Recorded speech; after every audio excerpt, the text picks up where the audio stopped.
la bestialidad imperialista. Bestialidad que no tiene una frontera determinada ni pertenece a un país determinado. What kind of democracy is that? What kind of freedom is that? Isto é a doutrina liberal. É a doutrina que o mercado e a democracia vão juntos, são inseparáveis. Isto é uma praga. Pues la utopía sirve para eso, para caminar. Saudações, pessoas! Sejam bem-vindos a mais um episódio do Vira Casacas Podcast. O meu nome é Felipe Abal e estou aqui com ele, o homem que tem problemas mentais por causa do neoliberalismo, Gabriel Divan. Sim, né? Todos nós, cara. Tu me colocou numa faixa aí onde 96,49% da população está inserida e quem não está inserido está lendo o Anticristo e tentando acabar com o mundo. Que beleza. Quem não tá inserido tá causando o problema. Isso é tipo aqueles negócios assim, de médium nos programas de auditório, né? Então, o problema na sua vida é um homem? É sim. Muito bem. E você teve pai, não, então alguma decepção marcante? Você perdeu alguém na vida? Tá bom. E o que a gente vai falar hoje com esse convidado estreante aí, nada mais é do que um dos temas mais perigosos, mais importantes, que o pessoal mais gosta de ouvir com a gente aqui e que agora vai ganhar um outro olhar com este convidado que está estudando, que está falando, que está preocupado sobre. E, cara, a gente brinca, mas o tema é bem pesado e bem sério. Muito. E sempre importante, né, cara? A gente chega a brincar assim, mas é sempre importante porque não adianta, é onde a gente tá. Mas, Gabriel Divan, o episódio tá muito bom, mas sabe o que também é importante? O quê? Apoiar o Vira Casacas, cara. Se você tiver como, assim, gostou do episódio, compartilha, bota um repost, comenta alguma coisa, manda para as pessoas no grupo do WhatsApp, força alguém a ouvir, né? Sequestra uma pessoa, coloca um fone de ouvido nela, faz ela ouvir o episódio e depois solta, né? Tudo no bem, assim. Ou também, se você tiver condições, o que dá para fazer, Gabriel? Cara, tu falou apoiar o Vira Casacas com aquela entonação. Sabe a voz, aquela que convence do Duna? Ah, sim, Bene Gesserit. A voz das Bene Gesserit. Aí tu falou com a outra voz, a voz, né, da tragédia, aquela que eu chamo de voz Regis Rezin, né? É tipo aquele troço assim. E este menino, no interior dessa aldeia bombardeada no Irã, ele tem um sonho: jogar futebol. Aquele negócio assim. Jogar isso, mas ele não tem uma bola. Então, você deve apoiar o Vira Casacas. Aí toca um troço triste, assim, a pessoa é afetada em alguma glândula que ela desconhece e ela percebe que, sim, os projetos que você gosta, que você acompanha, que te acompanham ao longo das agruras que temos por aí, eles precisam de apoio, eles precisam de solidariedade, eles precisam que você fortaleça eles. E eles, no caso, né, nós estamos incluídos aí. Se tivermos aí no topo da lista, melhor, ficamos muito felizes. Então, como diz Felipe, espalhe o Vira Casacas, escute o Vira Casacas, recomende o Vira Casacas, diga para as pessoas sobre o Vira Casacas, enche o saco sobre o Vira Casacas, mas mais importante a gente precisa aqui de um apoio substancial, porque nós não temos patrocínio Marte, não tem Leila, Gatti ou Manisa, não tem nada disso aí. Então o negócio é o seguinte, né? A gente tem contas para pagar, profissionais para remunerar de um jeito idôneo, de um jeito honesto, e é por isso que se você for lá em apoia.se/viracasacas ou em orelo.cc ou mandar o pix recorrente para viracasacaspodcast@gmail.com num valor de R$5, tá bom? R$5 por mês, pode ser assim? Cara, você nos mantém vivos, de pé, felizes e saltitantes. Como assim, Gabriel? Só com R$5? Sim, R$5 por mês. Você não ouviu errado. Perfeito, Gabriel Divan. Perfeito. Agora sim, né? Vamos pro nosso episódio. Vamos lá. Gabriel Divan, como é que estamos agora? Cara, eu comecei a semana pensando assim, nós vamos gravar com um cantor famoso, né, cara? Né? Balada sangrenta, bebendo vinho, né? Mas não. É alguém melhor ainda, cara. É melhor ainda e é um estreante no Vira Casacas. Estreante no Vira Casacas? Um dia eu conto do dia que eu fiquei no backstage com Vander Wildner. Tá, mas não é esse, não fiquei, sabe, estava junto. Ai, não, polêmica, infelizmente, Nelson Rubens. Eu não sei, cara, porque aquela dentição lá do cara, né, é meio complicado. Não, mas enfim. Estamos aqui com o Vander Wilson. Vander já estava no nosso radar, a gente já se conhecia de rede social, agora a gente está se vendo, vai conversar. Coisa boa, muito obrigado por ter topado participar do Vira Casacas. Já sabe como é que funciona o negócio, né? Agora é aquele momento que tu se apresenta, diz onde é que veio, o que que faz, o que que se alimenta. Não precisa ser currículo Lattes, mas se quiser pode ser também. Salve, prazer aí, convite, é um prazer estar aqui com vocês, né, primeira vez, e antes já era ouvinte, assisti todos os programas de saúde mental e liberalismo com o Caio Maximino, também meu amigo. Acho que a primeira vez que assisti o Via Casacas foi um episódio com a Cássia Augusto, muito tempo atrás, já faz um certo tempo. Bem, para quem não me conhece, eu sou o Vander, né, sou acolhedor, educador e redutor de danos no Programa de Orientação e Atendimento ao Dependente da Unifesp. Muito embora eu fale desse jeito, não venho da área da saúde mental, caí lá por conta de pesquisa e acabei começando a trabalhar também, né, com redução de danos. Sou antropólogo de formação, também sou editor, né, nessa paixão que acabei de criar com um amigo, Marco Silva. Salve, Marco Silva! Chamada Edições Inadequadas. E sou anarquista, costumo dizer que isso é a coisa mais importante da minha vida, porque é mais do que um posicionamento político como a minha, é a terra onde eu piso. E sem a terra nós não somos nada. E prazer, valeu pelo convite, vamos que vamos bater esse papo aqui. Faz tempo que o Acaso também não aparece, né, Gabriel Divan? A gente tem que lembrar ali, olha só, né, cara, coisa boa saber disso aí. Gabriel Divan, vamos começar então, né? A gente sempre conversa a respeito de neoliberalismo, de saúde mental, com o Caio, com o Gustavo, né? Uma galera já veio aí, mas assim, ó, é assunto que não se esgota, né? Infelizmente, né? Não tem como não falar a respeito dessas ligações entre política, economia, né? A nossa vida e essas coisas que vão acontecendo, né? Cada vez mais e cada vez de uma forma mais preocupante. Pois é, Felipe, os programas que o Vander mencionou, com o Caio, por exemplo, né, são programas de grande repercussão e grande audiência na nossa história aqui, né? Um abraço pro Caio, né? Um cara muito legal, um pesquisador excelente, um cara que faz um trabalho incrível. E eles são programas que são muito queridos pela nossa audiência, não só porque o Caio é muito bom, né? Porque ele é, mas porque o tema é muito, muito importante, o tema é muito interessante, o tema nos atinge a todos nós de uma maneira muito incrível. Depois o Vander vai poder falar aí de cursos, de iniciativas aí que estão ou estarão em breve abertas ao público para que ele possa seguir desenvolvendo esse trabalho aqui, que ele vai esboçar em algumas partes, né, em alguns termos aqui no nosso programa de hoje.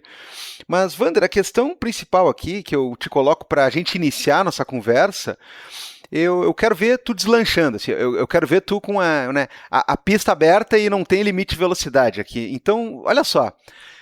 Cara, eu estava pensando, antes da gente começar a gravar, numa questão que é bem interessante.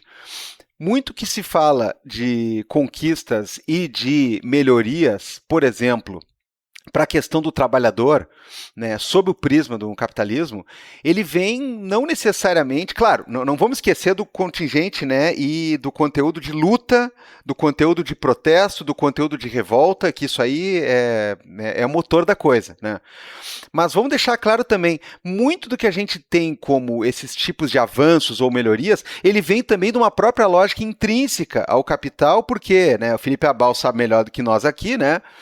O trabalhador que morre, ele não consegue trabalhar e ele não consegue ser explorado, né? E ele não consegue ter, né, a mais-valia, o mais valor extraído, e ele não consegue fazer a máquina andar, e ele também não é consumidor, né? O morto, lamentavelmente, né, a IA, né, e o CGI de Hollywood ainda não resolveram isso, né? O morto não é expropriado, né?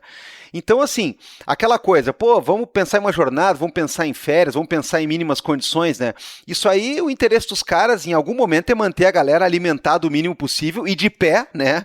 Um tempo condizente para a pessoa seguir viva. O problema, Vander, me corrige se eu não estou muito errado ou muito alarmista. O problema é que na versão atual, dentro de uma perspectiva de racionalidade neoliberal, de modo de produção capitalista, né, potencializado pela lógica neoliberal, me parece que o nosso adoecimento ele é condição, né?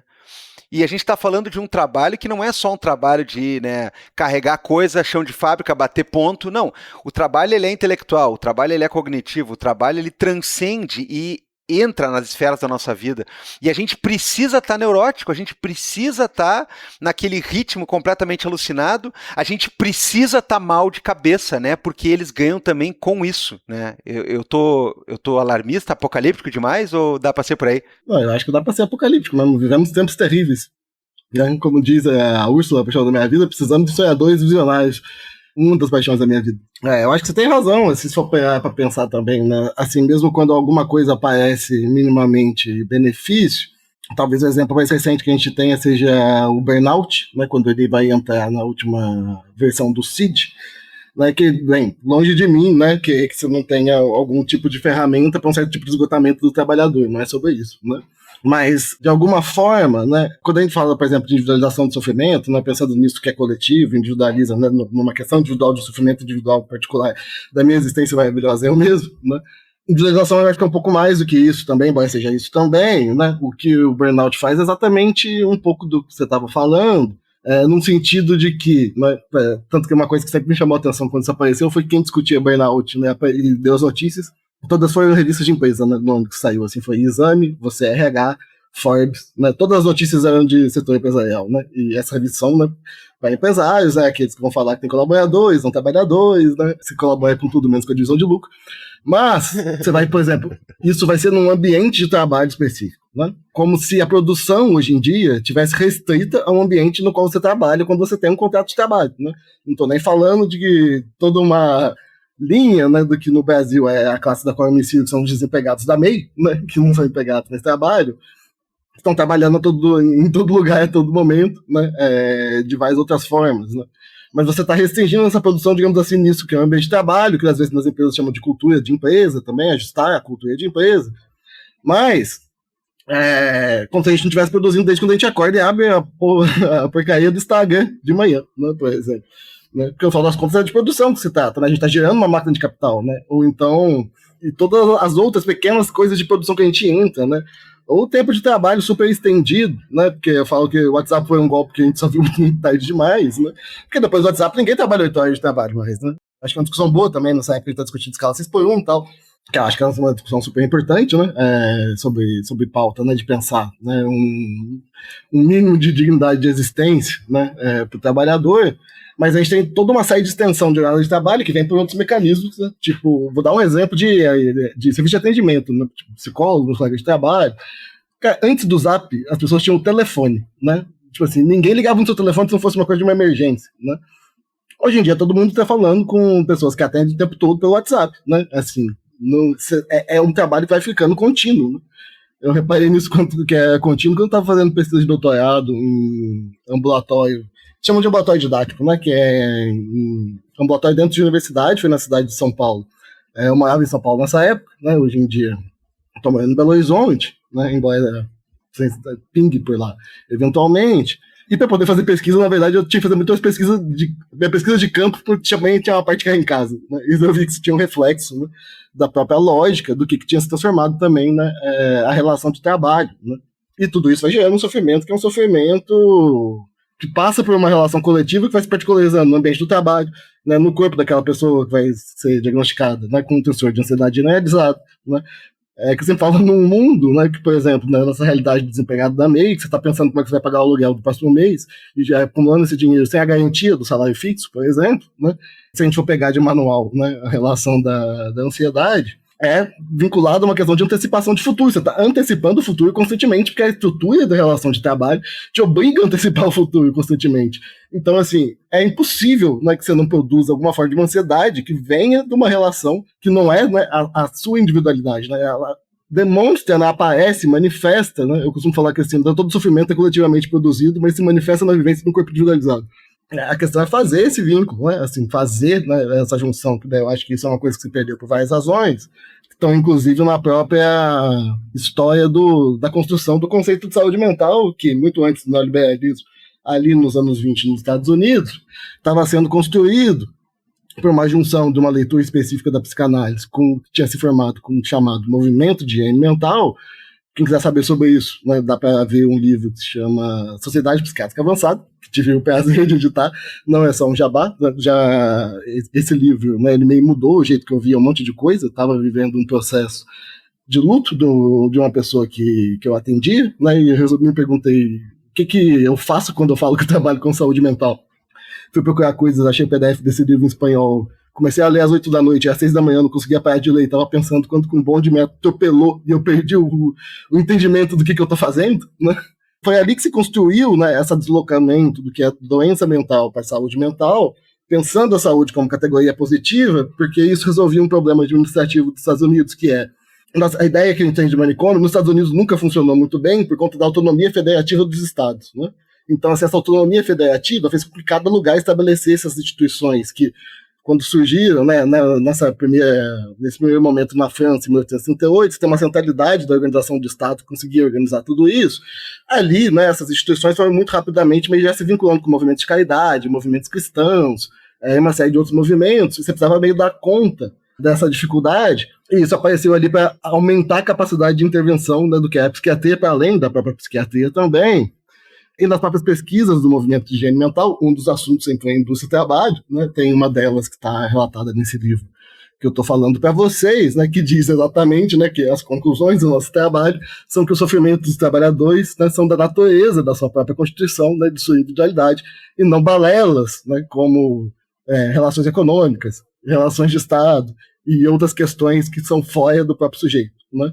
Então isso vai se construindo muito cedo, já vinculando ali, digamos assim, com um liberalismo mais clássico, né? E depois, né, digamos assim, da onde emergiu, né, o salto para você pular na piscina do liberalismo já está bem mais fácil assim, né?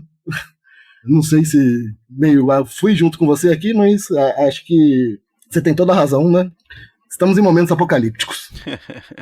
Com toda certeza. É um belo começo, Felipe Abal. É um belo começo, é um bom ponto de partida, porque, cara, assim, ó, a gente já chegou, né, a gente tá no episódio 476 do Vira Casaca, a gente já chega no momento que a gente começa a se autorreferenciar, né, se aí o cara parece aqueles autores que já tá no 15º livro e diz, olha, como eu já falei, né, mas tem coisas que sempre eu me recordo, e uma delas é a da nossa amiga Isabela Calil, né, quando ela diz que o trabalhador, ele tem um sério problema quando começa a perceber de que ele não é mais necessário, né, e parece que o capital, cada vez mais, ele continua fazendo coisas para fazer com que o trabalhador seja desnecessário. Quando a gente vê toda a mecanização que já foi, ou a IA agora, né, que promete que todo mundo vai ser dispensável, né, e o Vander traz esse negócio de que a gente vive num terror, e vive mesmo, né, gente, a gente vive num terror de uma crise de trabalho, de que você não sabe se vai ter trabalho amanhã, se vai existir. Eu fico imaginando cabeça de galera que tá entrando na faculdade, e numa dessas tá pensando, poxa, talvez daqui a 10 anos não exista mais isso que eu tô querendo estudar, né, talvez eu não seja mais necessário.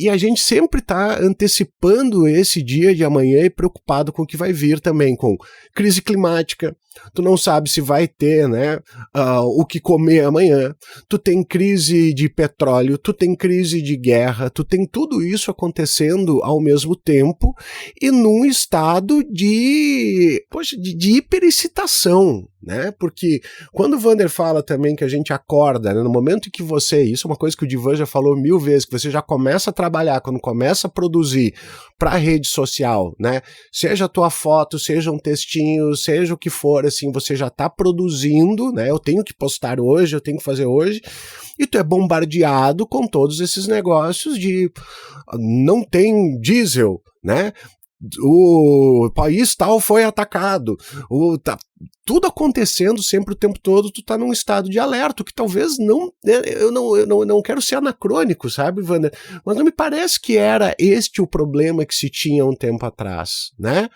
e ao mesmo tempo, todas essas soluções que vêm, né, soluções não, mas assim, paliativos, vamos combinar, né, a redução da escala 6x1 não é solução, é uma coisa que já deveria ter acontecido pelo próprio desenvolvimento do capitalismo.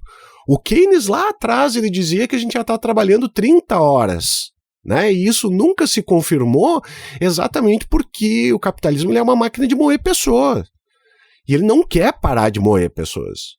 De todas as formas possíveis, porque ao mesmo tempo que ele cria a doença, ele cria a solução. Ao mesmo tempo em que ele pega e cria, né, o transtorno de ansiedade generalizada, eu acho muito engraçado quando tu vai no médico, quando tu lê alguma coisa que diz assim, ó, um dos fatores é o estresse. Tu diz, quem é que não tá estressado, meu amigo? Eu quero conhecer essa pessoa que não tá estressada, porque eu não sei como é que ela sobrevive no mundo sem estar estressado, sabe? Mas daí tu tem o remédio, daí tu tem gente fazendo terapia com IA porque não tem dinheiro para pagar, né, um profissional, ou tu tem aquela influencer de Instagram da TCC, né, Wander, que diz assim, não, o grande negócio é você se adaptar às coisas e daí a mentalidade sua muda e você consegue fazer as coisas melhor. Então, tu dá o problema, tu cria o problema, tu vende a solução, e muitas vezes tu cria, inclusive, uma nova identidade dentro de tudo isso aí, que é um negócio que depois eu quero puxar, né?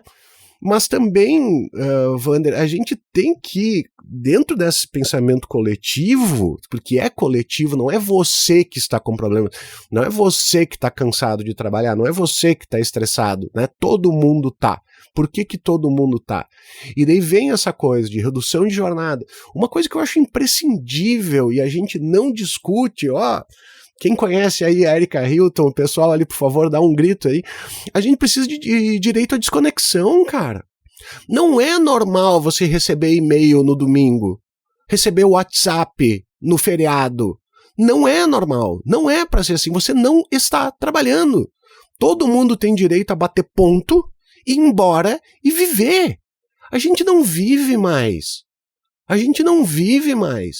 É o tempo todo. E assim, ó, não me interessa se o conteúdo do e-mail ou da mensagem diz isto é para você fazer amanhã. Você não tem que receber nada, porque tu tem que desligar. E a gente não consegue desligar. Então é claro que tu tem uma ansiedade generalizada, é claro que você tem, né, um boom de transtorno de atenção, porque é difícil de você se concentrar em qualquer coisa, né? É muito difícil de você viver sem um CID, né, Wander? É muito difícil você viver. Até porque, como o Luciano Matuella fala, né, que também já participou aqui com a gente, tu tem coisas no DSM que ele vai chamar de diagnósticos de normalidade, que são coisas que são diagnosticadas, mas são padrão de vida atualmente. Desculpa o segundo jabá, assim, mas é que eu tava pensando no que eu tava falando, né? Não, o jabá do mesmo livro, mas eu sou realmente um pouco encantado. Porque é um livro originalmente de 79, de uma pesquisa feita pelo Robert Castell, sociólogo, a Françoise Castell, que é psiquiatra, e a Annie Lovell, que é uma antropóloga médica. E eles estão falando exatamente de como é que a normalidade vai se transformando no sintoma, né? Isso em 79, muito antes do DSM-3 aparecer, assim. Eu acho muito impressionante. É do momento histórico, né? Estão produzindo a pesquisa na efervescência das coisas que estão acontecendo, né? E acho que você tem toda a razão nessas questões, né? Tanto que uma coisa que eu sempre me pergunto é que se de fato, e veja, né, a escala 6x1 é execrável, né? Assim, ela não existe dúvida sobre isso, né? Agora, a promessa do tempo livre, eu nunca sei se ela realmente se cumpre, porque ela me parece que para todo mundo ela é meio uma eterna promessa, né? A não ser que você pertença, né, ali à classe dos herdeiros, né? Porque daí você pode brincar de foguete, né? Enfim, procurar água em Marte, qualquer outra coisa do tipo, assim, né? Daí o brinquedo não vira mais Super Mario no videogame, né? Vira uma outra parada ali, né? É outra coisa, né? Porque é isso, né? 8 horas de trabalho, mas você estende de algum jeito, mas a regulamentação tá 8 horas, né? Do tipo assim, esse tempo livre, né? Isso que vai sendo sempre ocupado no contínuo, né? Depois parece que é uma promessa infinita que ela existe para não ser cumprida, inclusive, né? Ela funciona meio quase como uma promessa da Terra Prometida, né? Enfim, para poder descansar, né? Só que não, né? Talvez daqui a pouco, né? Ainda não é a hora, né? Para aquele povo que gosta de lembrar essa frase maldita, né? Ainda não é a hora de fazer a crítica.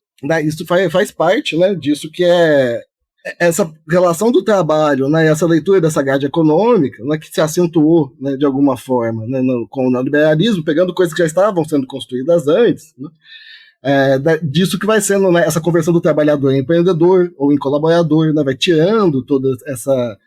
Os neoliberais chamam isso de desproletarização, isso é textual, né, porque na verdade a proletarização, né, segundo eles, vai ser exatamente esse amálgama coletivo que possibilita, né, ações de ruptura com a ordem existente, né, tipo, seja em revolta, insurreições populares, nas lutas de movimentos sociais, né, então, e tudo isso é produzido para a proletarização, então, intencionalmente, né, foi sendo produzido um arranjo, que é um arranjo de prática de governo, cuja grade de inteligibilidade, a grade de imaginação parte da economia, né, que não vai ser mais da economia política, vai ser, né, convertida ali a partir de um certo tipo de mágica, né, digamos assim, de tipo de ilusionismo, né, no que eles chamam de ciência econômica, tá, né, então, desproletarizar nesse sentido de descoletivizar, né, então, assim, de cortar essa relação que é tipo, classe trabalhadora, por exemplo. Então, que o sindicato sempre é uma questão, e quando eu falo prática de governo, né, porque é muito mais do que uma teoria econômica, é muito mais de uma teoria econômica. Não só porque, né, eu gosto de Foucault, né, mas porque quando a gente vai olhar para a história, nos colóquios, nos congressos, onde se fundou, é muito mais do que economista que estava discutindo. Né? É empresário, é sociólogo, é epistemólogo. Né? O Karl Popper, que é a base da epistemologia disso que hoje vai ser, né, o que eles chamam de psiquiatria baseada em evidências, que vai ser essa psiquiatria, né, que vai negar a história. Porque o neoliberalismo também vai negar a história, porque vai pensar que a história produz ruptura, né? A história produz um certo tipo de guerra, né? Então esse pensamento histórico vai sendo se convertido numa espécie de história natural, né? Então, assim, bom, se hoje tem TDAH, sempre teve TDAH, né? Vai chover um monte de pesquisas sobre TDAH. Eu sempre acho... sempre fico surpreso, assim, né? Com a autorreferência que é capaz, às vezes, da psiquiatria fazer, no sentido de, bom, eu vou ali mexer com história, mas, assim, não, óbvio, sem nada sobre historiografia, eu só preciso do meu próprio saber psiquiátrico, porque eu sou muito importante. Né? Daí você vai lá e vê, né? Pesquisa de TDAH na Grécia Antiga, tal, como se fosse uma realidade natural, puramente natural, que tem que ser revelada. E você vai contando essa história como se fosse uma história natural, né? E isso, né, vem com uma série de questões. Eu já falei para vocês que estava, né, no vinculação com o liberalismo mais clássico, na construção do conceito de saúde mental, né, porque você tem também, se a gente for olhar para a história, né, aproveitando aqui que a gente está no mês, né, em que a Comuna de Paris faz aniversário, né, essa experiência emblemática de primeiro autogoverno operário. Se a gente for vendo no texto da construção do movimento, eu não estou falando de teórico, eu Le Marx, Le Bakunin, Le Kropotkin, né, assim, como é que você vai vendo as pessoas construindo o movimento, várias pessoas, cartas, jornal operário, a gente vai encontrar a questão do sofrimento, a questão da dor, a questão do desespero, citada várias vezes, no sentido de pensar coletivamente. Né? Se a gente pegar, por exemplo, uma mulher como a Louise Michel, né, que foi uma comunidade, depois, né, se faz anarquista, tem um livro dela que chama Tomada de Posse, publicado pela Autonomia Literária, para quem quiser depois dar uma olhada, né? Ela vai estar falando, né, tipo, que, né, homens solitários, né, que não mudam as condições, né, são condenados a viver as mesmas condições perpetuamente. Vai estar falando, né, de um motor de um certo tipo de desespero coletivo, né, porque na verdade eles entendem que esse desespero que eles estão sentindo aí das condições de vida é coletivo, né? Vai falar, né, tem uma frase dela na autobiografia, que é: por que sentir pena de si mesmo em meio a dor tão generalizada? Né? Deixemos de olhar a gota, olhemos para o oceano. Né? Então, assim, isso vai aparecendo, né? Isso é parte, de alguma forma, do que constrói, né, todas as revoltas e todos esses movimentos, enfim. Isso tá, é claro que isso não é o todo, né? Mas isso também é uma parte do que criou, digamos assim, essa relação, né, de revolta, né, da classe de trabalhadores, né, e de todas essas lutas que vão sendo construídas. Grosso modo, que isso chama de socialismo, com toda a grande variedade que tem aí nesse arcabouço, né? Essa questão de pensar um sofrimento coletivo foi realmente muito importante quando a gente vai olhar mesmo esses textos, assim, né? E ver o que as pessoas estavam dizendo, né? No meio da própria comuna, né? Também contra um certo tipo de sofrimento que elas entendiam que estava sendo produzido por estruturas, só a própria existência do Estado, né? Pela relação de capital, né? Que, né, muito antes da gente falar, né, de ruínas, muito antes do Ruth, né, a Louise Michel já estava lá naquela época falando assim: a gente só anda sobre amontoados de ruínas a cada passo da história, né? São ruínas sobre ruínas, e a gente vive como se fosse uma arqueologia de ruínas, né? Quando a gente olha fóssil, né, como se a gente estivesse pisando de ruína sobre ruína, porque o capitalismo é essa máquina mesmo, né? E hoje, né, maior do que nunca, né? Foi isso que me veio aqui disso que você estava falando, porque eu acho que essa questão é muito fundamental da gente pensar também, né? Isso que foi construído o trabalhador, como é que essa questão da individualidade, da individualização, disso que a biologização, né, pensar, por exemplo, a medicação não é vinculado com a questão da biologização, né, e tudo que foi se avançando, né, e se desdobrando ao longo da história, também está vinculado com um certo tipo de estratégia, né, de retirar, né, ou de tipo, tentar minar, digamos assim, né, antes que apareça, né, ou se quiser, né, num termo que um psiquiatra também dos Estados Unidos, mas que é importante, né, em esfera internacional, pessoa que criou ali, né, junto com o Liebman, né, e depois, que é o Kaplan que eu vou falar, né, conceitos como na prevenção primária, prevenção secundária, prevenção terciária, que está, né, por exemplo, né, em uso aqui nas práticas de saúde do Brasil, mas de um monte de outro lugar, porque vai se transformando em referência internacional, né, e que o Kaplan vai justamente falar, né, de um certo tipo de psiquiatria de prevenção generalizada, que vai ser adotada pela polícia dos Estados Unidos, por exemplo, na década de 70, né, aprendendo então com essas práticas que vão nascer disso que foi concebido, né, como saúde mental, né, ali naquele período que eles vão chamar de também, né, psiquiatria na comunidade, fazer saúde mental na comunidade, para também, né, tipo, minar revoltas, né, minar as que observam revolta, né, também tá, por isso que você cria também esse casamento muito perfeito com o neoliberalismo, porque na verdade a gente está falando, né, da mesma coisa que vai se encontrar nesse campo da história, né, de tipo, minar essa revolta, né. O próprio DSM-3, né, que é um marco disso, que é um começo do que vai desdobrar nessa biologização, né, e toda a questão que vai virar neuro, blá, blá, blá, né, embora, né, ele dá esse pontapé, né, ele vai aparecer justamente num período, né, que o Congresso da APA, né, Associação Estadunidense de Psiquiatria, foi barrado em 1971 pela Gay Liberation Front, né, com uma declaração, né, feita que vocês fizeram guerra contra nós estamos fazendo uma guerra contra vocês por conta de homossexualismo, né, como categoria psicopatológica de doença mental, né, num período em que os Panteras Negras e os Young Lords ocuparam o hospital Lincoln Center, né, porque eles morriam nesses hospitais. E dentro disso, né, os Panteras Negras fizeram o Lincoln Detox Center, que eles também chamavam de primeiro programa de desintoxicação de drogas sob controle popular. Ou seja, né, é um período que, por todos os cantos, você estava tendo um questionamento, um certo tipo de convulsão social, né? O DSM-3 vai aparecer como uma resposta para essas convulsões sociais do que são o movimento dos Panteras Negras, os Young Lords, que, para quem não conhece, né, o tipo Panteras Negras porto-riquenhos, achatando tudo, né, só para não ficar cifrado, né? Relação, né, aos movimentos gays derivados de Stonewall, né, e todas as lutas de questão de gênero, e o DSM-3 vai responder exatamente a isso. Do tipo, como eles dizem, né, o importante é estabilizar o sistema. E Gabriel Divan, como já disse Caio Maximino, o DSM é um teste do BuzzFeed. É mais ou menos, né? Não, eu gosto que o critério é matemático, né? É tipo aquela coisa do bom dia, né? Pessoas que tiveram burnout, pessoas que estão com problemas com o chefe, pessoas que já choraram do banheiro da firma, aí o cara marca os pontos, né? E tudo mais. Bom, mas assim, tem uma coisa que tu tava falando lá atrás, antes do Wander começar, né, essa última manifestação, que eu faço questão de salientar de novo, que é, inclusive o Wander falou, né, que o WhatsApp nos pegou, né, quando chegou no momento que ele já era indispensável, ele já era parte da estrutura toda, né, a gente já estava capturado. Mas, cara, a luta que eu tenho para que parem de mandar, né, para o WhatsApp as coisas, né, oficiais, ou pelo menos assim, ó, quem trabalha com um celular funcional, ou quem tem um chip funcional, ou coisa parecida, bom, aí eu acho que tudo bem, né? Porque em algum momento tu tem ali contratualmente uma responsabilidade, eventualmente de atender ou de estar disponível. Eu não sei como é que é o regime de trabalho, né, de todo mundo. Agora, criou-se uma espécie de normalidade onde não só te acessam a todo momento, o que já está explicado, né? Isso aqui não deveria ser assim, né?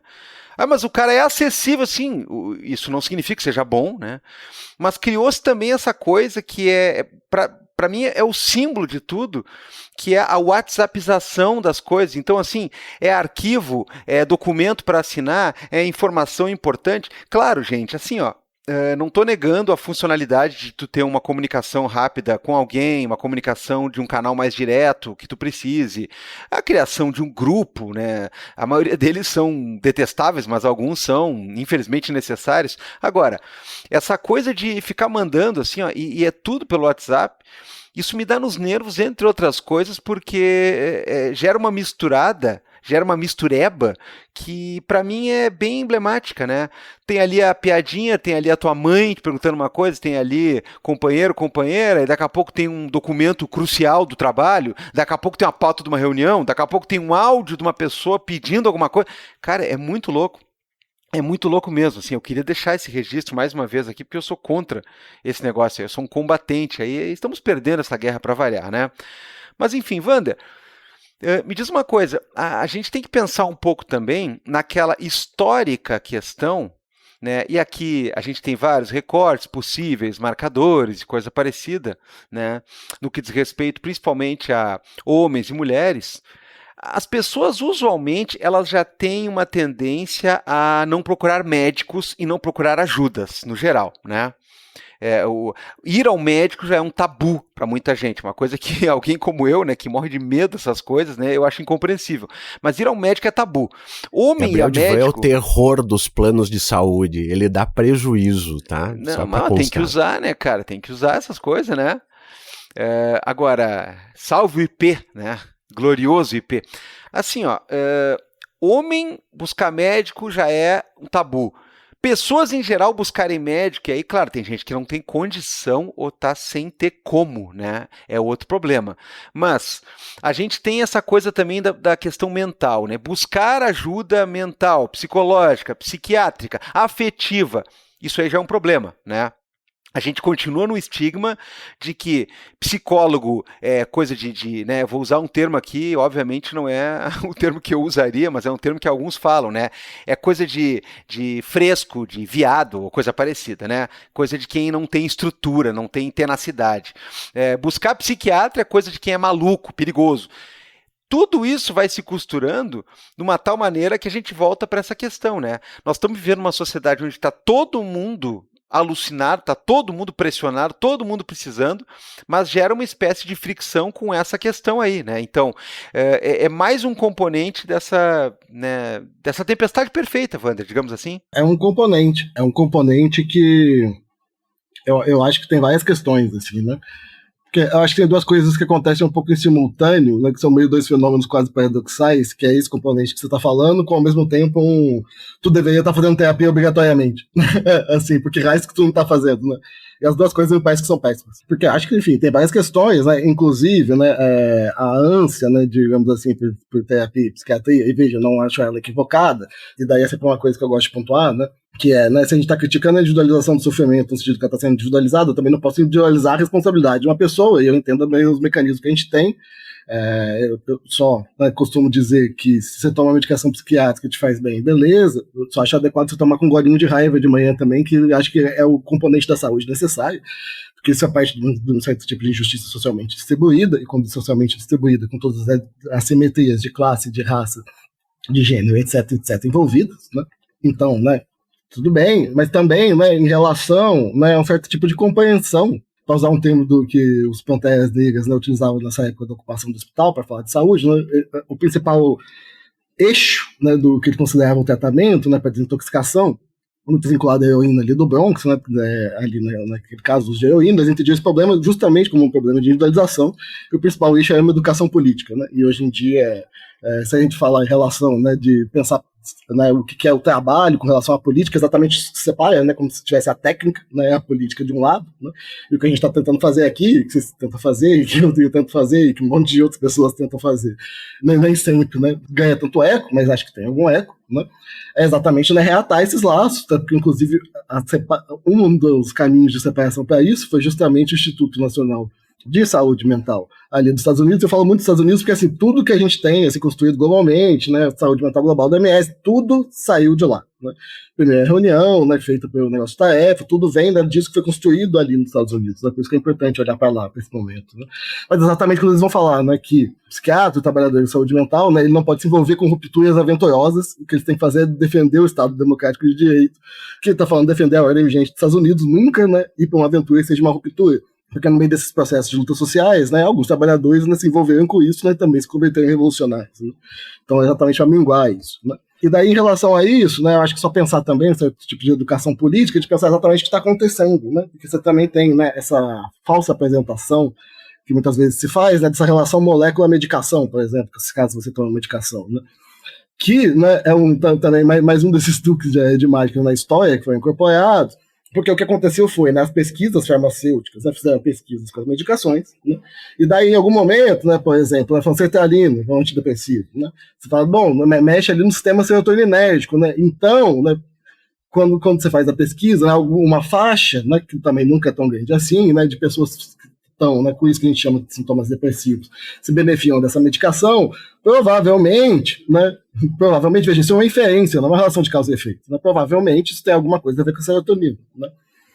Eu gosto muito de uma psiquiatra que se chama Joanna Moncrief, né, que trabalha, né, com esquizofrenia, vai falar muito de medicações, que ela vai dizer que medicações psiquiátricas são drogas, né? O que acontece é menos a ação sobre o sistema serotoninérgico e mais sobre a descrição do efeito, né? É melhor, tipo assim, a vida se torna melhor de suportar e trabalhar a partir, então eu falo, né, trabalhar pelo sintoma de sofrimento, não funcionar para o trabalho, né? Muito embora isso também aconteça, né? Se torna melhor com essa sobreposição de efeito. É que é uma psiquiatra que tem estudo sobre isso, tá? São Joana Moncrief, Eu acho uma psiquiatra bem importante, né? Pra gente também sair desse vínculo, né? Dessa relação, né? E sobre a questão de ajuda, levantando a questão da construção da masculinidade, né? As divisões de gênero, né? Eu trabalhei, né, com um grupo de acolhimento para pessoas com uso problemático, né, de drogas, e em grande maioria com homens, né? Isso daí ainda na época de pesquisa, tem muitas vezes pessoas falando: a droga roubou minha vida, né? E daí, algum momento, todas as vezes que as pessoas falavam isso, falavam: mas o que é a vida que te roubou, né? E daí a vida que me roubou né, eu não tenho esposa, né, eu não tenho emprego, né, e eu não tenho um carro, né, que eu acho que tem uma particularidade, né, um pouco brasileira, talvez, esse vínculo do carro, né, mas daí teria que fazer um pouquinho mais de estudo também, né, mas a gente vendo o que é essa vida que roubou, né, para onde que a pessoa quer voltar, né, para o mundo do trabalho e para o mundo de constituição familiar, tal, para a gente entender o núcleo familiar constituído historicamente, o modelo de família específico. Né? E tudo isso vai vinculando com os que a gente chama, grosso modo, hoje, né, de transferidor de substâncias, tem muito vínculo, né, com, veja, né, com o recorte que eu estou falando aqui, com a própria construção do que é a masculinidade e as questões de gênero, né? As diferenças, né, que vão se colocando na questão de gênero, né? Você tem toda uma construção histórica, por exemplo, né, da mulher que bebia, né, que é considerada vagabunda, e vários outros termos derivados a partir dali, né, muito vinculado, né, com o que foi a patologia da sexualidade feminina, né, a partir das descrições da prostituição, né, pelos textos médicos, né, então, tipo, o hábito de se beber. Então você vai tendo todas umas outras questões aí, e a dificuldade de falar, né, a dificuldade de ter até léxico para poder falar de sentimentos, sensações, até palavras, né, porque às vezes as pessoas, você nota que as pessoas estão contando, né, sobre isso que elas estão sofrendo, mas elas não conseguem ter uma palavra, né, as pessoas não conseguem encadear a descrição desse sofrimento, né, porque tem menos léxico para falar sobre isso, né. Então eu acho que tudo isso está amalgamado, isso daí faz parte dos nossos problemas do tempo, mas que eu também acho, né, do outro lado, né, tô concordando com você, tô complementando, né, essas duas coisas são meio paradoxais, mas acho que elas funcionam ao mesmo tempo, né, que de alguma forma, né, a gente acabou terceirizando para a prática terapêutica de modo amplo, né, falando, né, uma série de problemas que é absorvidos em outras localidades, né, uma série de outros sofrimentos que é absorvidos em outras localidades, né, e como onde na verdade, né, tudo foi se individualizando de alguma forma, né, esse laço coletivo de outros momentos em que se podia, né, absorver, né, essa questão do sofrimento também foi individualizada nas próprias práticas terapêuticas de relação, né, que eu acho que isso é uma coisa para pensar em termos, né, de pensar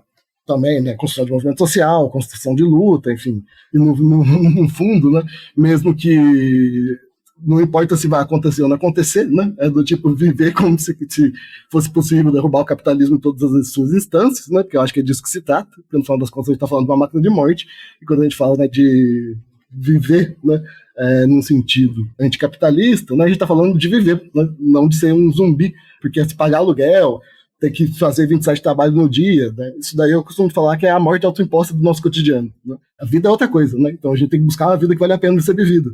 Inclusive tem um texto, né, que fala um pouco sobre isso em relação ao uso de drogas, né, uso problemático de drogas, que se chama Alcoólicos Autônomos, que eu conheci justamente pelo Caio Maximino. Obrigado, Caio Maximino, que me mostrou, né, esse texto pela primeira vez, também está falando um pouco sobre isso. Vocês jogarem ali naquele buscador que monopolizou, né, da época em que você tinha KD, Yahoo, Alta Vista, e 27 outros buscadores, eventualmente você descobria um escuso por aí. Mas se vocês buscarem lá naquele buscador, vocês encontram também esse texto. Eu acho que essas duas coisas acontecem, digamos assim, de alguma forma meio em simultâneo, né? Wander, é muito legal isso que tu estava falando a respeito dessas questões que entram, né? E principalmente esse toquezinho em relação até à questão de medicalização, né? Porque às vezes a gente fala muito mal disso aí, eu imagino que possa ter gente que nos ouça e diga, porra, mas eu faço o quê? Né? Porque, por óbvio, né, o desejo de todo mundo que está em algum tipo de sofrimento é que esse sofrimento pare. Então não tem como exatamente chegar e dizer assim, não, olha só, não, né, não é isso que a gente está dizendo de você tem que aguentar, transforme isso em luta, porque, porra, é muito fácil também tu cair numa platitude que vai meio se igualar com o outro lado que diz simplesmente trabalhe, né? Mude de mentalidade, né? E não é isso, a gente está no meio de tanta contradição, né? De tanta hipocrisia do nosso dia a dia, que é evidente que tu não tem como simplesmente sair, né? Como tá falando, não, hoje destruiu o capitalismo, então né? Aqui o meu sofrimento ele parou agora e estamos todos bem, vamos dar a mão. Não é assim que funciona.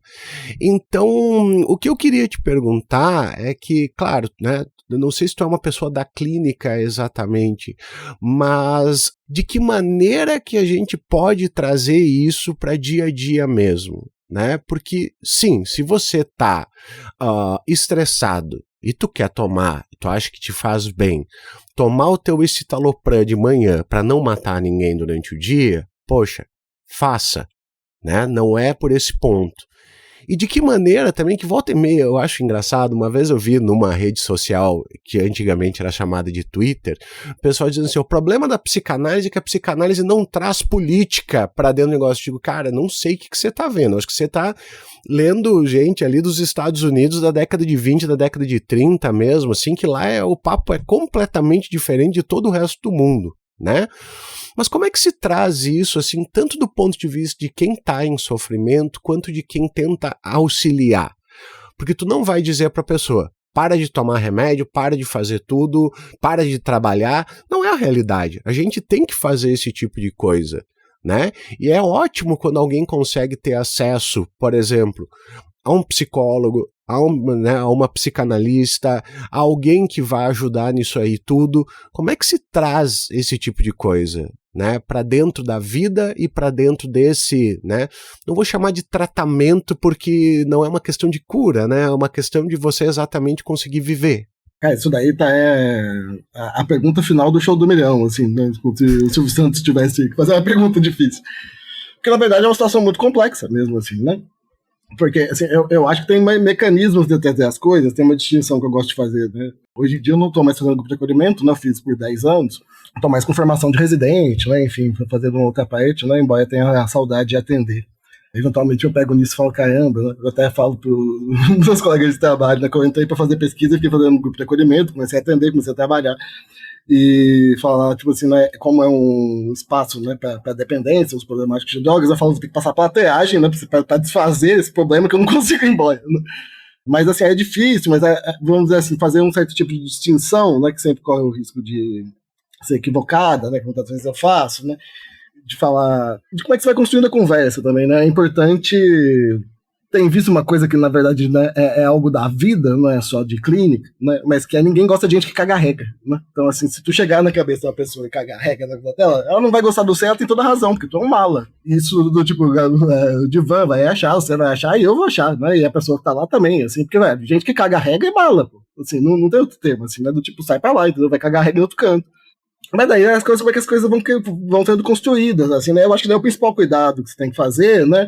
Que eventualmente acontece, né, de a pessoa não se culpabilizar, né, e botar isso na conta da categoria diagnóstica por algo que não é uma culpa dela, né? Por exemplo, uma pessoa que teve algum problema, que já tem um diagnóstico de transtorno de substâncias, né, e teve algum problema de um golpe do tipo assim, que é muito comum, né, ou pelo menos foi muito comum, né, em pessoas fazendo isso, né, na população LGBTQIA+, né, de se vender, né, por exemplo, cocaína, mas na verdade se oferece ketamina, né, são drogas completamente diferentes, a pessoa amolece o corpo e se assalta ela, por exemplo, né, a pessoa que se responsabilizar por isso só porque ela usa drogas, não é falta de drogas, isso daí, entendeu, não é uma questão de sua relação com a droga, isso daí é uma outra questão, entendeu, ou a própria relação do trabalho, né, como é que entende trabalho, às vezes o ambiente que ela tá, né, ou a relação, né, com outros espaços, para não projetar essa... ou pelo menos minimizar os danos, né, disso que é um potencial, né, que de alguma forma o sistema de saúde mental tem, de reproduzir um sistema de crueldade, né, mantendo essa culpabilização, digamos assim, de questões que estão muito fora, né, digamos assim, desse eixo, desse sofrimento mais singularizado da pessoa que está ali, né, que também tem que ser olhada, né, também tem uma questão de uma personalidade, né. Mas isso tudo é bem difícil, depende do lugar que você está trabalhando, né? Tem algumas questões que eu acho importantes, né? Eu falo muito de drogas, porque na verdade é meu campo de trabalho, né? Meu campo de... Na verdade, meu campo de muito tempo, né? Tudo começou quando eu escutei Plant Ramp. Daí depois, daí o resto é história, né? Ainda vivendo aí meu momento, última ponta com o Plant Ramp, que jamais se apagará, é a última ponta que jamais se apagará. E quando a gente fala, né, por exemplo, em relação às drogas, a gente também tem uma série de outras coisas, né, que são muito mais do que resquícios, né, mas retomam e dão nova roupagem, né, para questões que os antigos manicômios, abre aspas, antigos manicômios, a antiga lógica do que a psiquiatria chamava de tratamento moral, né, e esse é o nome, tudo que foi construído ali, né, depois da história que se conta, né, que é um mito de origem da psiquiatria, né, que é com a pintura do Pinel quebrando correntes, né, como se o Pinel fosse da ideia Targaryen do Game of Thrones, né, e Pinel quebra correntes, tudo que vem, né, ali derivado, né. Depois por exemplo, são as comunidades terapêuticas hoje, né? Que são a nova decoração, né? A nova fantasia do que são os antigos tratamentos morais, e que reproduzem uma série de sistemas de crueldade, né? E eu falo que é uma coisa que eu aprendi, né, com a Liz da Silveira, né, que fez o que fez, depois tá falando não, né? Muitas vezes o que a gente tem de arma, né, falar não, e bancar líquido, tipo, esse lugar no caminho, mas assim, ó, se a gente levar em conta, por exemplo, que mesmo que, e eu vou trocar para sempre que não, né, mas mesmo que uma pessoa se beneficie desse tipo de instituição, a gente está reproduzindo uma crueldade socialmente distribuída para muito mais gente, porque a gente está falando, né, de uma lógica que vai, né, trabalhar com hábitos da moral, né, que reproduz violências para pessoas LGBTQIA+, né, violências, né, de gênero, claro, né, que vai constituir, né, e trabalhar um valor moral do modelo de família, que é o sonho da existência da Damares. Além do confinamento, né, tem índice de benefício, digamos assim, reduzidíssimo, porque, né, as pessoas elas saindo, vamos dizer, tirar uma pessoa do mundo, você tem que levar que ela quer voltar, né, por isso que a gente fala que a liberdade terapêutica, que é a mesma lógica de entender que papinho de prender gente para ressocializar é uma coisa completamente antilógica, né? Do tipo assim, como é que eu vou prender uma pessoa na instituição prisional para fazer algo que se chama ressocializar com relação, né? Assim, não tem sentido lógico, né? Então, também são coisas que você vai criando ali de mecanismos, que eu acho que, tipo assim, sempre bancar, né? Não, muitas vezes, eventualmente não vai dar, né? Muitas vezes o trabalhador cansa, né, de ficar batendo soco e ponta de faca, né? Também tem que lembrar a condição de trabalho, né? As condições de trabalho precárias em muitos lugares, todo o sucateamento, né, que vem vindo sendo construído, né? Tanto no SUS mais amplo, né, mas na própria rede de atenção psicossocial, né? E nisso que, na verdade, assim, né, a diferença entre os governos de esquerda e de direita que a gente teve é basicamente que, digamos assim, uma é a reprodução da crueldade de maneira gentil e outra é crueldade bruta desenfreada, né? Porque, estou falando de comunidades terapêuticas, a prerrogativa de financiamento público, a primeira assinatura foi, né, no final, no crepúsculo dos governos Lula de começo, né, a Dilma aprofunda isso no programa que é possível vencer, né, e daí depois quando chega um governo conservador de extrema-direita, né, pega a bola que está levantada, corta e fala, agora é daqui para frente, né, vou fazer isso só para baixo mesmo, né, vou fundar esse negócio, né, pegar o botão e apertar várias vezes, igual quando jogava fliperama, né, tentar fazer ali o apelão do fliperama. Daí, né, assim, você construiu o campo, né, montou as duas trades, né, distribuiu os times, né, colocou a bola, você tirou a tua zaga da frente, né, deixou o atacante sozinho e falou chuta, daí depois é difícil reclamar que teve gol, né? Gabriel Divan, o cara que sabe muito a respeito dessa ligação entre presídios e manicômios e fábrica, né? Pois é, cara, pois é. Mas eu não vou nem levar aqui a discussão para essa coisa, né, dos tipos de controle e dos tipos de subjetivação dentro dos controles, porque me brotou aqui uma dúvida, uma coisa que eu queria ouvir o Wander falando, que é o seguinte. Eu estava conversando esses dias com o nosso querido Moisés, né, Moisés Pinto Neto, e, claro, a época que ele lançou o seu último livro aqui no Vira Casacas, né, a gente tinha recém recebido a obra, né, estávamos conversando com ele sobre, né, as perspectivas que o livro trazia e tudo, e hoje em dia, né, eu já li o livro, e eu estava falando com o Moisés sobre uma coisa que tem um ponto no qual eu estava escrevendo também, que se comunicava com o dele, e aí eu mandei uma mensagem para ele para a gente trocar uma ideia. Que é aquela questão de que ele tem uma opinião um pouco diferente da minha, mas não 100% diferente. Aquela questão de que a contracultura, por exemplo, dos anos 60, né, pega ali pós-68 e tudo que levou a 68, né, e coisa parecida, ali não se simplesmente galvanizou o novo caminho para o que o capitalismo ia oferecer. A ideia bem interessante dele é de que ali se formou também um novo espírito do anticapitalismo, né? Porque num tipo de leitura que eu tendo a concordar um pouco mais, a gente teve ali uma espécie de emergir, né, de um monte de coisas, críticas, possibilidades, promessas, mas foi, na verdade, uma coisa meio armadilha, porque quem se aproveitou de tudo aquilo com maestria foi o capital, né? Quem acabou fagocitando, engolindo, absorvendo, né, e regurgitando para cima da gente versões falsárias de liberdade, de, sei lá, né, emancipação, e tudo isso ligado na questão do consumo, foi o capital, né? Então, o capital acabou nos vendendo música, sexo livre, né, estilos de vida e coisa, tudo sempre ligado aos seus cavalos de batalha, né, as suas grifes, as suas coisas onde a gente tem que se amarrar e tudo mais. E aí uma coisa que o Moisés menciona que eu achei interessante foi justamente essa, né? Até a questão da droga, até a questão dessa possibilidade, dessa abertura, porque os estudos à época, né, eram muito arrojados, né? A gente lembra que tanto tem questão militarista envolvendo o Abal, sabe, né, anfetaminas e outras drogas, quanto também tem questão médica envolvendo drogas para além de preconceitos, né, para testar possibilidades. E o Moisés escreve sobre o fato de que, porra, até a questão da droga ela é cooptada, porque tudo vira uma questão de performance, né? Desde a droga, que é basicamente um pilhante para tu ficar mais, né? Seja se divertindo, seja trabalhando, até mesmo aquelas outras drogas que vão levar a performance e tudo mais. E eu não vou falar que é droga também, tá? Num sentido literal, porque seria leviano. Mas assim, ó, a profusão de coisas que a gente vê para vender hoje, que tudo tem whey, tudo é pré-treino, tudo é para dar mais boost, tudo é para não sei o quê. A gente está vivendo um momento muito maluco, né? Porque o Wander estava falando do Planet Hemp, né? E eu sou muito fã da banda, né? Possivelmente uma das bandas que eu mais vi show na minha vida. Eu acho que o descanso deles é merecido, embora eu lamente um pouco, né? E a gente está falando de um outro tipo de discurso, né, cara? A gente está falando de um discurso que pregava a necessidade de discutir uma liberação para pessoas que queriam consumir uma droga, né? Que queriam consumir, né, uma substância.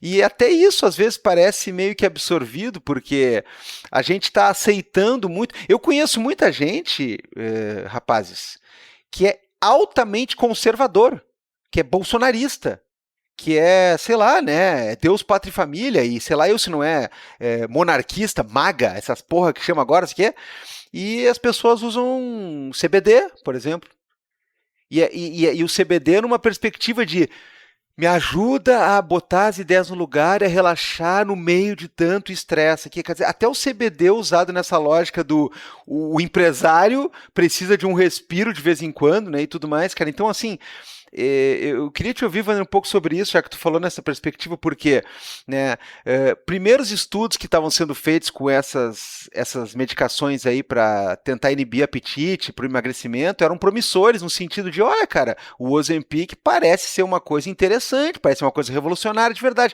Hoje em dia virou mato, né, meu? O cara acha que ele vai a cada 15 dias na farmácia comprar uma caneta, sabe-se lá, marca diabo e tal, e vai emagrecer, vai ficar, né, tanquinho, sei lá, cara.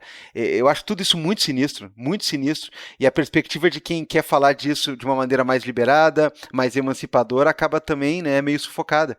Não, total, nossa, aí que você falou, tem tanta coisa daí pra falar, mas 27 horas, daí de preferência com uma mesa de boteco. Não que as pessoas tenham que beber, né? Mas no caso eu gosto de boteco. Muito bom, o álcool também tem uma questão que a gente pode... Oi? O cara se mudou pra Minas, né, meu? Pelo amor de Deus. Eu sou mineiro, né, de nascença, né, mas sou do interior de Minas, né? Daí resolvi voltar aqui, já tava com saudade. Mas tem muita coisa, né? Você foi falando, assim, tem um negócio que eventualmente sempre cito, né? Porque em algum momento, né, o cigarro foi meio a droga mais bem sucedida do mercado capitalista, né? E de algum momento ele teve uma baixa, né? Isso vamos dizer que hoje, na verdade, é um energético, né? Que assim, te vende duas drogas, né? Cafeína e taurina, né? São dois estimulantes, como se estivesse vendendo figurinha do álbum da Copa, né, assim, eu acho bonitinho. E tem vários que, tipo assim, quando vai comprar uma lata, né, você olha pra propaganda, a descrição, você não sabe se você tá comprando um remédio pra TDAH ou se tu tá comprando, sei lá, uma bebida qualquer aí pra te dar energia, né? Igual você...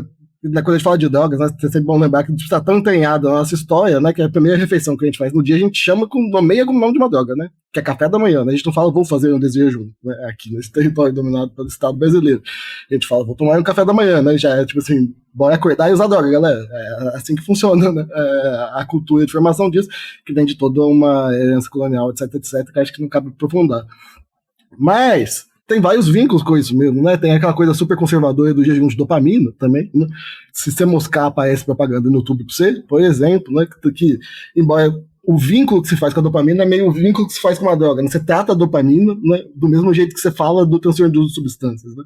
Porque você associa o transtorno de uso de substâncias exatamente, né, no campo neurobiológico ao sistema chamado, né, sistema de recompensa, vinculado, né, muito, pelo menos, né, tipo, em pesquisa tem coisas muito mais amplas, né, o Caio Maximino, inclusive, sabe dessa parte, né, muito mais do que eu, né, tô fazendo meio geralzão, né, mas pelo menos, né, da forma que se conta, muito vinculado, né, à molécula dopamina, né, e que, né, tem muito a ver também, né, com coisa que a gente estava falando antes, que em algum momento pensei em falar, e acabou passando, né, que são coisas que eu comecei, né, a resolver estudar meio recentemente, que eu tinha uma coisa na minha cabeça, quando eu comecei, né, essa relação com drogas fazendo plant-ramp, né, meu mestrado foi sobre William Burroughs, drogas de literatura, enfim, entrei nessa, nunca, eventualmente cansei de falar de drogas, nunca consigo parar, mas que deve falar, cara, recompensa, né, ninguém vai me convencer que eu tenho um negócio que chama de recompensa dentro do meu cérebro, desculpa.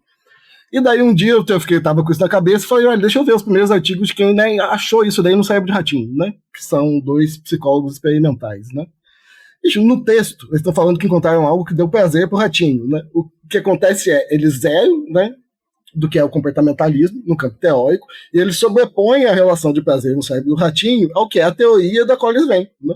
Então, na verdade, tipo assim, e tudo que veio depois, meio, na verdade, meio foi comprando nessa coisa de relação, né, digamos, prazer e recompensa, né? Eu não duvido que funcione, né, o Instagram funciona dessa maneira, por exemplo, o sistema de punição e recompensa é muito mais antigo do que a própria questão cerebral, né? Não estou duvidando que exista um certo tipo de relação entre prazer e recompensa possível de estabelecer, né? Mas só pode achar que todo prazer funciona como recompensa, né, um mundo onde que o sofrimento é distribuído a larga escala, né? Porque daí todo prazer se transforma em recompensa, né? Então, essa relação de sofrimento, né, também está um pouco vinculado, né, com essa nossa própria forma de entendimento, de concepção de prazer, de como é que se entende, de como é que isso vai se transformando tudo numa questão puramente natural. E veja, não estou dizendo que não existe funcionamento cerebral, né, que senão daqui a pouco alguém aparece e pergunta, mas tu está falando que o cérebro não existe? Estou falando, ele existe, mas ele não está isolado, né? O Caio tem uma aula também que é incrível, que ele deu em algum momento, que se chama... como é que é?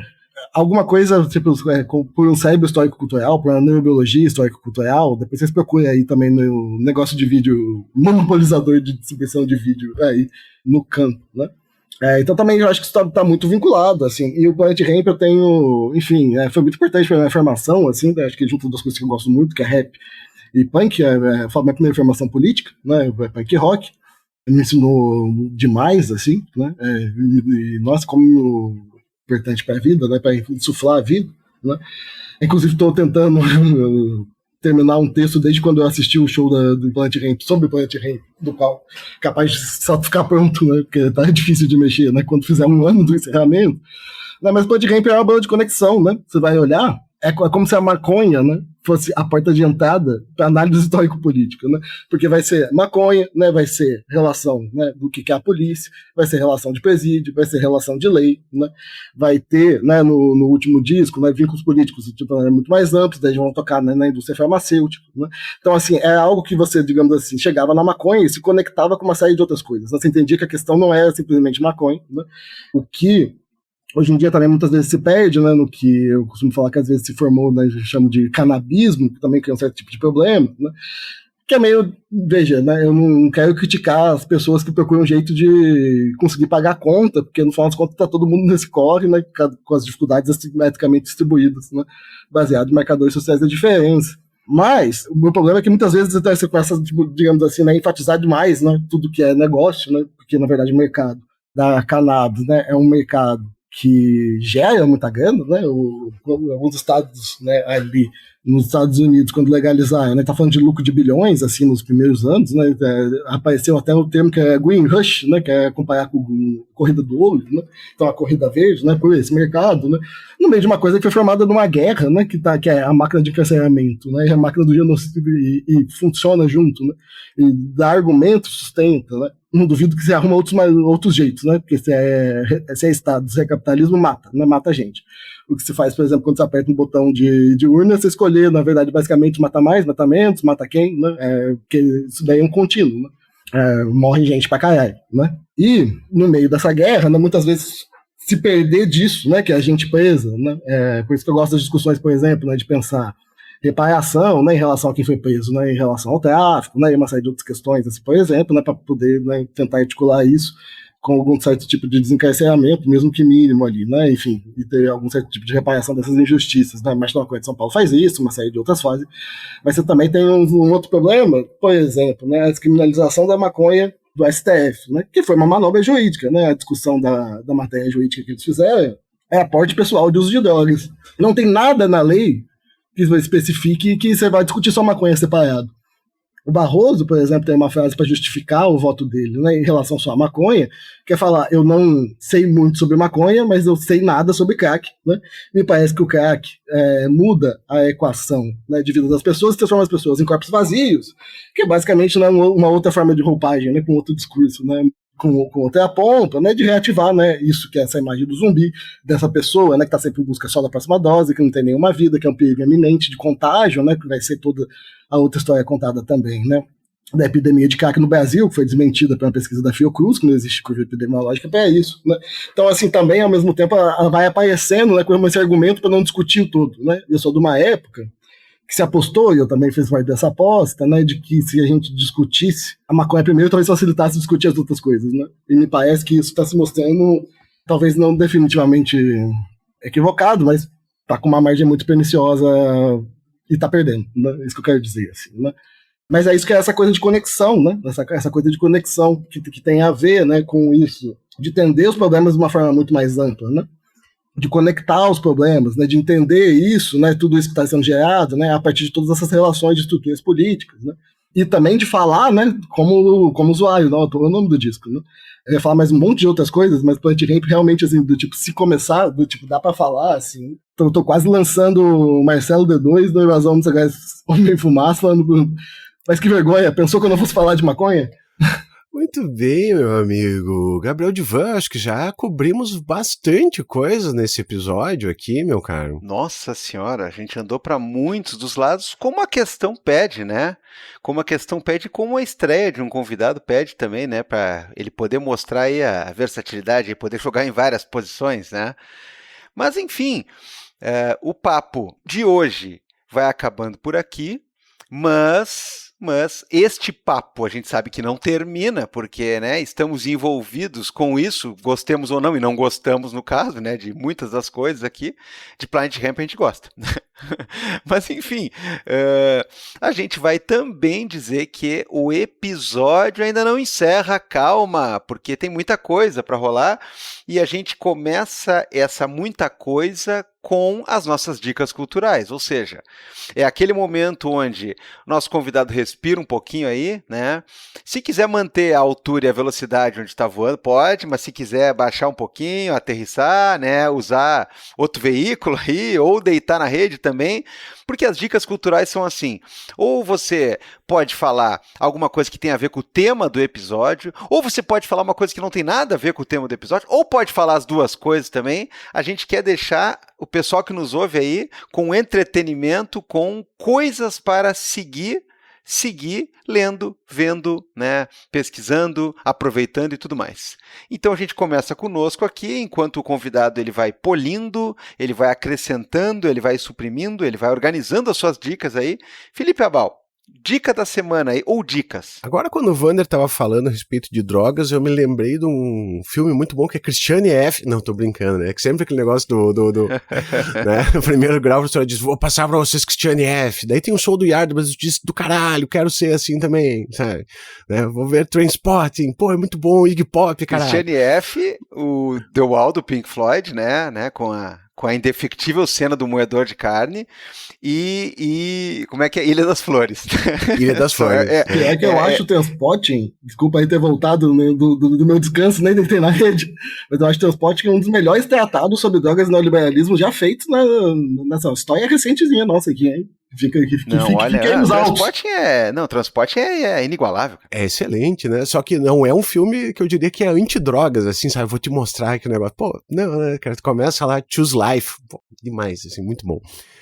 Eu, na verdade, Gabriel Divan, eu lembrei de um livro que eu acho tenho quase certeza, tenho 99,9% de certeza, que foi o senhor que me indicou, na verdade, quando o Wander estava falando aí. Que é um preço muito alto do Carl Hart, né? Que quando o Wander estava falando exatamente a respeito desse negócio da dopamina, né? Daqueles exames, não, foi botado então para um ratinho, né? Um biquinho que tinha droga, e ele vai lá e ele toma até morrer, porque isso aqui. E o Carl Hart, eu gosto muito do Carl Hart. Bom, primeiro a gente tem que dizer que ele não é rato. Segundo, se tu tá numa jaula, se tu tá preso, tu não tem mais nada pra fazer a não ser usar droga, tu vai fazer isso aí. Pronto. Então, assim, ó, é excelente para desmistificar muita coisa, né? Ele escreve de uma forma muito gostosa. É um livro que já faz muito tempo que ele lançou, depois disso ele lançou outros, né? Mas, assim, ó, eu acho uma ótima introdução ao assunto. Então, eu gostaria de recomendar aqui Um Preço Muito Alto do Carl Hart, aquele homem lindo. Cara, é verdade. É uma leitura introdutória para muitos temas ali, muito pertinente, muito bacana, né? O próprio Hart escreveu bastante coisa depois, né? Ele tem outro trabalho chamado Drogas para Adultos também, né? Que é muito interessante, mas o Higher Price, né? Cara, assim, ó, é um livro muito fácil de ler. É muito fácil de entender o que ele quer, assim, é um primor, assim, ó. Aquela história que falam da divulgação científica e tudo mais, cara, aquilo é perfeito porque qualquer pessoa senta e lê aquele livro e entende, e ele mistura com o relato da vida dele e tal, bem interessante, cara, bem legal. Bom, eu vou dar de dica, né? A gente teve aí na outra semana lá, né, aquele fuzuê quanto à questão do Oscar, quanto à questão de premiações. Aí teve gente dizendo que tem filme que é do Brasil, tem outro que é de Recife, tem outro que é não sei da onde e tudo mais. Eu vou dizer uma coisa, assim, ó, tem gente que tá também com uma bronca e tá usando um argumento meio patético, assim. O Brasil só faz filme de ditadura, que nem diziam assim, o Brasil só faz filme de favela. Cara, primeiro que tem alguns filmes de ditadura e alguns filmes de favela que estão entre os melhores já produzidos no Brasil e no mundo, né? Então, paciência, né? Agora, o cara não vê uma merda de um filme em lugar nenhum. O cara só vê filme Homem de Ferro 3 contra a mulher abelha, não sei o quê. Aí o cara assim, o Brasil não faz nada, não sei o quê. Bom, então é o seguinte, Galo. Você tem que ir buscar aí, porque eu vou dizer um negócio que para mim é muito sério. O Brasil é um dos lugares onde tem se feito ficção num sentido de pensar, né, futuro, no sentido de pensar distopia com uma propriedade impressionante. Eu já falei outra vez aqui, não é a dica da semana, tá? Mas eu vou encher o saco quanto eu puder para as pessoas verem O Último Azul, que é um puta filme de futuro e de ficção científica, extremamente sutil, extremamente de baixo orçamento, né? Não precisa de nave espacial, de edifício não sei o quê, Wesley Snipes congelado, não precisa nada disso para falar de futuro. Você pode dar dicas de como será um futuro num lugar pobre, num lugar que tem carências e tudo mais, cara, com uma série de sacadas de roteiro muito legal. E então O Último Azul é um filme que eu vou encher muito o saco para vocês verem, tá? Mas a minha dica da semana é outro filme, porque os caras falam, o Brasil não faz filme original, o Brasil não faz filme ousado, o Brasil é só ditadura e não sei o que, e petismo e Petrobras e não sei o que.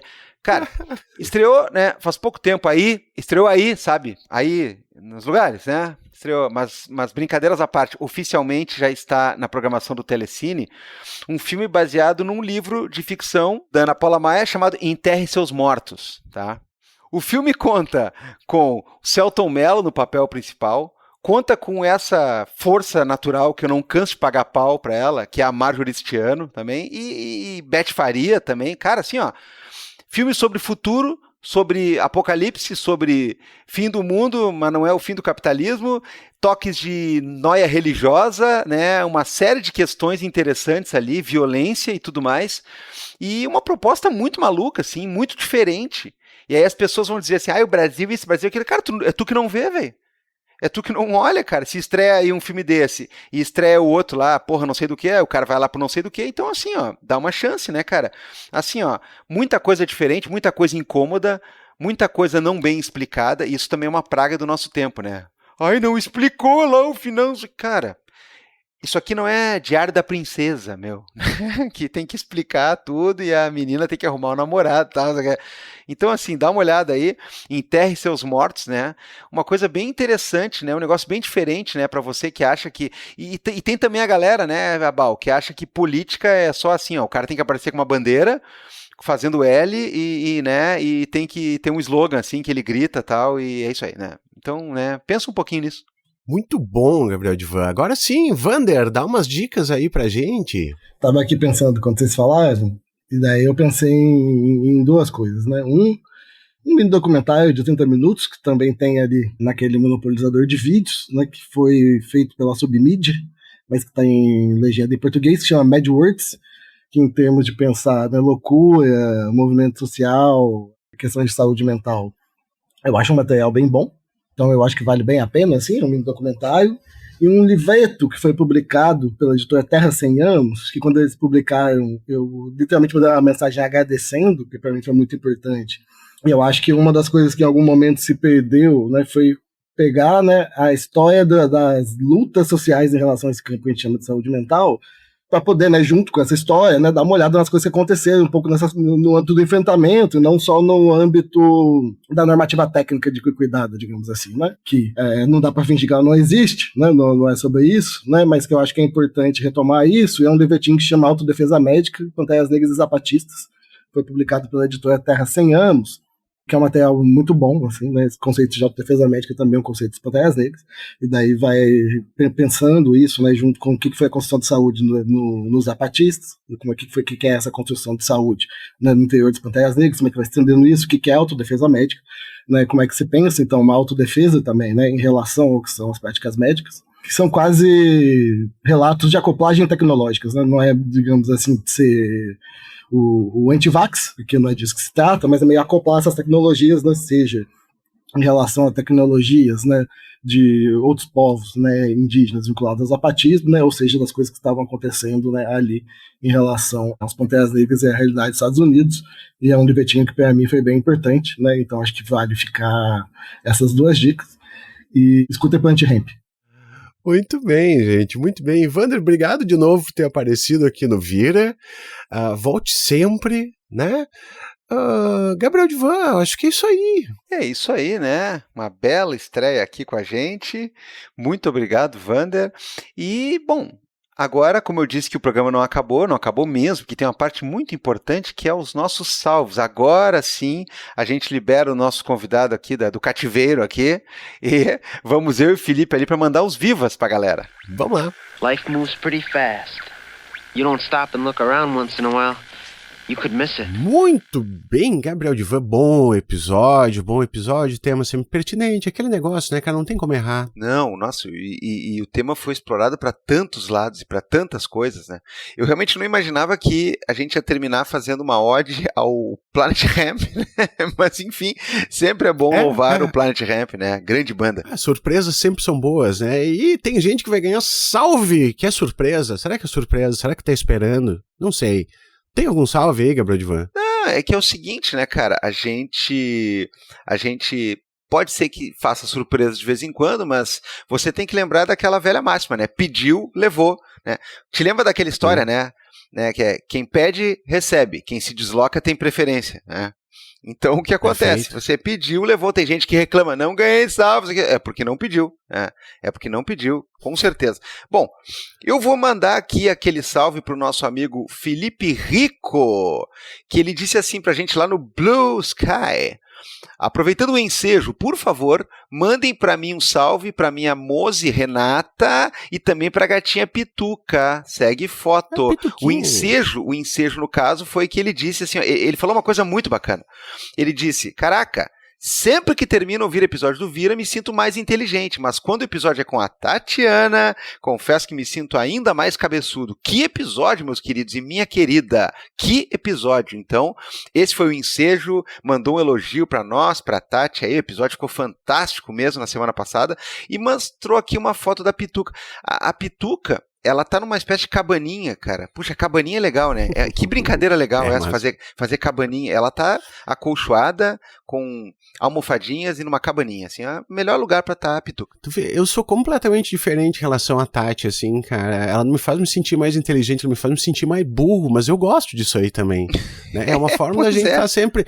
A Tati é tipo a utopia, né? Ela serve pra caminhar, assim, que daí tu diz, porra, eu sou um burrão, daí tu vai lá e tenta ler mais, entender mais e coisa. Cara, agora eu pensei nisso, ela fomenta um paradoxo, né? É a antimatéria, a partícula de Deus. Isso. Que coisa. Eu tenho 2 salves aqui, Gabriel. Um pra Lídia B, que mandou pra gente lá no Blue Sky, dizendo: Oi, Abal e Divan, muito tempo que não peço e logo ganho um salve de vocês.